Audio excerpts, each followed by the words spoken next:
La fermentation est perpétuée depuis plus de 14 000 ans, mais n'a été expliquée que depuis le 19e siècle, avec le développement du microscope et notamment les travaux de Louis Pasteur.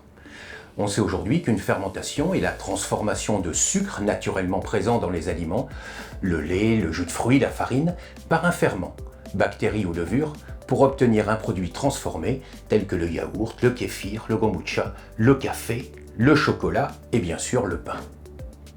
Allons un peu plus loin pour comprendre ce qu'est un levain. Un levain est un subtil mélange de micro-organismes vivants appelés bactéries et levures. Les bactéries vont principalement apporter l'acidité au pain. Cette même acidité va donner un goût spécifique mais aussi modifier le profil nutritionnel en favorisant l'absorption de certains minéraux essentiels à l'organisme ainsi que prolonger la durée de vie du pain en ralentissant la vitesse de rassissement et en limitant l'apparition de moisissures. Les bactéries dites lactiques donneront plutôt une acidité douce. Elles sont utilisées dans la fabrication de yaourts, de fromage. Celles dites acétiques donnent un ressenti plus piquant. On les utilise dans la production du vinaigre par exemple. La levure présente dans le levain va principalement intervenir dans la production de gaz, le dioxyde de carbone.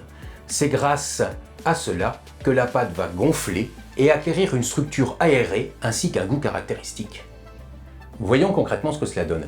Nous avons ici un pain fait sans levure, exclusivement avec des bactéries. Il n'est pas commercialisable. Il n'a pas de volume, sa digestibilité sera difficile. Nous avons ici un pain fait avec des levures mais sans bactéries. Son aspect est volumineux, il est très aéré, sa mie plus blanche. Il est aussi moins aromatique et probablement se conservera moins longtemps. Enfin, nous avons un pain en levain. Réalisé avec un mélange de bactéries et de levures, cette alliance donne au pain l'avantage des deux, un volume intéressant et un arôme typé.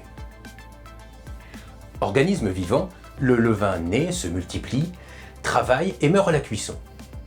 Chaque levain a sa carte d'identité, en fonction du type de bactéries et de levures qui le composent, mais aussi des proportions de chacun.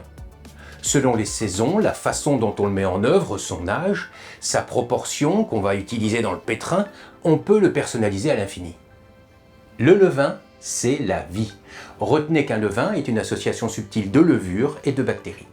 Sans levure, il n'y a pas de levain. Bactéries et levures sont complémentaires et travaillent en synergie.